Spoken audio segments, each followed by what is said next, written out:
The beginning after the end के episode 1 की शुरुआत में हम लोग को एक राजा को दिखाया जाता है जिसका नाम ग्रे होता है। वो बिना किसी इमोशंस को दिखाकर एक लड़की को मार देता है, जिसकी वजह से वो एक राजा बन चुका है। हम लोग अब देखते हैं कि ग्रे कुछ ज्यादा ताकतवर होता है। वो अपने अपोनेंट को हरा देता है, वो भी बहुत ही ज्यादा इजीली। जहाँ पर भी वो जाता है काफी ज्यादा तबाही मचाता है। ग्रे अब अपने साथियों को बोलकर अब पूरे शहर के ऊपर ये बॉम्ब गिरा देता है, जिसकी वजह से पूरा शहर तबाह हो जाता है। इतना सब कुछ बुरा करने के बाद भी ग्रे को इन सबसे कोई भी फर्क नहीं पड़ रहा होता है। वो कह रहा होता है कि मैं सबसे पावरफुल राजा हूँ। जिसके बाद अब वो अपने रूम में आकर अपने ताज को देख रहा होता है, पर तभी अचानक से वो अपने आप को एक पानी के अंदर पाता है। उससे अब वहाँ पर एक आवाज आती है जो कि अब उसे कहती है कि प्लीज अपनी नई जिंदगी में रोशनी को ढूंढना। रोशनी यहाँ पर किसी लड़की का नाम नहीं है। इसके बाद अब जैसे वो ये बात बोलती है, ग्रे अब अपनी आंखों को खोलता है और अब वो देखता है कि उसके सामने तो एक आंटी और एक अंकल होते हैं, जो कि अब ग्रे को ही देख रहे होते हैं। ये देखकर ग्रे कंफ्यूज हो जाता है और कहते हैं कि ये मैं कहाँ गया हूँ। तभी वो जो अंकल होते हैं वो अब उसे कहते हैं, हेलो अर्थर, मेरा नाम रेनॉल्ड्स है और मैं तुम्हारा पापा हूँ। शॉर्ट में तुम मुझे रे भी बुला सकते हो। वही ये सब कुछ अब सुनने के बाद अर्थर काफी कंफ्यूज हो जाता है। वो सोचने लगता है कि आखिरकार ये कौन लोग हैं, मैंने जानता नहीं हूँ और ये लोग कह रहे हैं कि ये मेरे पेरेंट्स हैं। अगर ये सच बात है तो इसका मतलब है कि मैं अपनी पुरानी जिंदगी में मर चुका हूँ और फिर उसके बाद में दोबारा से जिंदा हो गया हूँ। अलेसी मेरा तरफ कहने लगता है कि मैंने सोचा नहीं था कि इतनी ज्यादा जीत के बाद मैं एक छोटा बच्चा बन जाऊंगा। हम देखते हैं कि क्योंकि अर्थर इस समय पर एक काफी छोटा बच्चा है, उसके पेरेंट्स अब उसका काफी ख्याल रख रहे होते हैं। हमें ये पता चलता है कि अर्थर की मदर का नाम एलिस है। वहीं पर अर्थर को अब ये सब काफी अनकंफर्टेबल लग रहा है एक छोटे बच्चे की बॉडी में आकर, पर अब वो कुछ कर भी नहीं सकता है। उसकी खुद की बॉडी पर ही उसका कंट्रोल नहीं है। वो अब अपने कपड़ों को भी गंदा कर देता है, तो अब एलिस को उसके कपड़ों को चेंज करना पड़ता है। वहीं पर अब अर्थर भी कहने लगता है कि इस बॉडी के ऊपर मेरा कोई भी कंट्रोल नहीं है। ये बॉडी मेरे लिए एक प्रिजन की तरह है। मैं बस चाहता हूँ कि ये सब कुछ एक सपना हो, पर लगता है कि ये सब कुछ हकीकत है। और इसी में वो लगा बाहर होती है, जहाँ पर हम लोग अब रे को देखते हैं जो कि अब अपनी ड्राइंग कर रहा होता है मैजिक को यूज करके।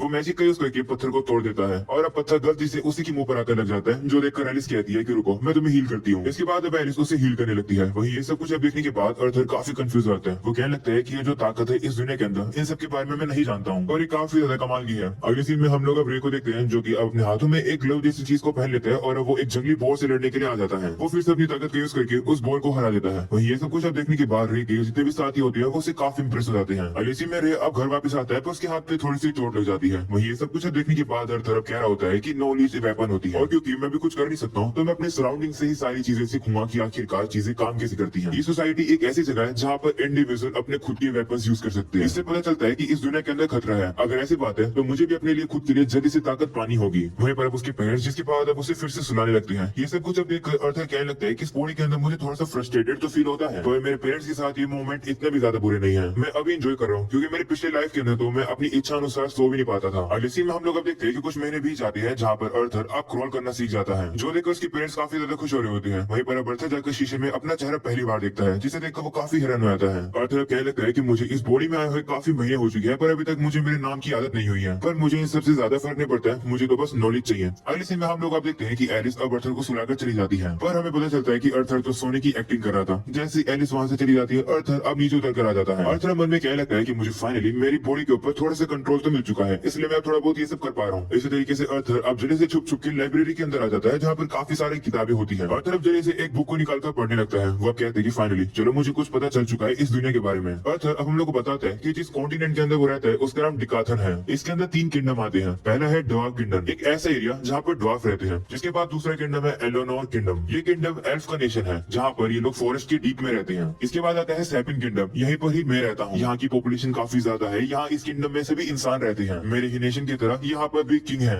बस मेन डिफरेंट ही है कि राजा को बस इनहेरिट के तौर पर राजा बनाया गया है, ना कि उससे राजगद्दी छीनी गई है जैसे मैं वॉर करके जीत लिया करता था। वो कहने लगता है कि अगर प्रीवियस लाइफ से कंपेयर किया जाए तो ये वर्ल्ड अभी डेवलपमेंट के प्रोसेस में ही है। इस बुक के अंदर मैंने सीखा है कि आखिरकार यहाँ की टेक्नोलॉजी काफी प्रिमिटिव कैसे है। इसका कारण मैजिक है। इस पावर का सोर्स माना है जो कि इस दुनिया के अंदर एग्जिस्ट करता है। माना का कंट्रोल करने की एबिलिटी काफी हेरिडेटरी है, यानी कि काफी रेयर है। सिर्फ 100 लोगों में से सिर्फ एक ही पर्सन के पास माना को कंट्रोल करने की एबिलिटी होती है। और तरफ हम लोग को बताता है कि ब्रॉडली अगर देखा जाए तो माना के 2 एप्लीकेशंस होते हैं, ऑगमेंटिंग और कॉन्जूरिंग। जो ऑगमेंटर्स होते हैं वो माना को यूज करके अपनी बॉडी को एनहेंस करते हैं, जिससे कि उन लोगों को काफी ज्यादा ताकत, एबिलिटी और डिफेंस मिलते हैं। दूसरी तरफ होते हैं कॉन्जूरर्स, वो लोग माना को यूज करके अपने आप ही जिस तरीके से वो चाहे उसे वो कंट्रोल कर सकते हैं, जैसे कि मैजिक को यूज करना। और माना को कंट्रोल करने की जो चाबी है वो माना कोर होती है। ज्यादातर लोगों की पावर्स तब अवेकन होती है जब वो टीनेजर बनते हैं। उन लोगों को अपने माना को अपनी बॉडी के हर एक पॉइंट पर चैनलाइज करना होगा। इस चीज को हम लोग माना कोर कहते हैं। और अगर हम लोग इसे कंट्रोल कर ले तो एक पर्सन मेज बन जाता है। और तरफ कहने लगता है कि मेरे पुरानी दुनिया में भी एक सिमिलर कॉन्सेप्ट भी था जिसे की कहते थे। की से तुम अपने इंटरनल पावर के बारे में जानते हो, उसे कंट्रोल करके तुम उसे अनलिश कर सकते हो। और तरफ सोचने लगता है कि क्या पुरानी जिंदगी की जो मेरी नॉलेज है वो क्या मेरे काम आएगी। चलो ट्राई करके देखते हैं। और क्योंकि की और माना को यूज करने की जो एबिलिटी है वो एक जैसी ही है तो अर्थर अब ट्राई करने लगता है और अब थोड़ा थोड़ा मैजिक वो यूज करने ही वाला होता है, पर तभी उसकी मोम आकर उसे उठा लेती है और कहती है कि तुम यहाँ क्या कर रही हो। इसके बाद अब एलिस चेक करती है और कहती है कि तुमने तो फिर से अपने कपड़े गंदे कर दिए, चलो इसे बदलते हैं तुम्हारी पैंट को। ऐसा बोलने के बाद अब वो अर्थर को वहां से लेकर जाने लगती है। वही अर्थर मन में कहता है कि सही में ये बॉडी मेरे लिए एक प्रिजन है, मुझे जल्दी से जल्दी और ताकत पानी होगी। इसके बाद अब अगली सीन में हम लोग अब देखते हैं कि अर्थर का जन्म हुए 2 साल पूरे हो चुके हैं। ये सारी चीजें अब एलिस एक किताब में लिख रही होती है, पर अब वो ये भी लिखती है कि जब से अर्थर का जन्म हुआ है तब से हमने उसे स्माइल करते हुए देखा ही नहीं है। तभी एलिस की नजर बाहर जाती है जहाँ पर वो देखती है कि जो रे है वो अर्थर को तलवारबाजी सिखा रहा है। जो देखकर एलिस अब गुस्से में वहाँ पर पहुंच जाती है और अब वो रे से कहती है कि आखिर तुम मेरे छोटे से बच्चे के साथ ये क्या कर रहे हो।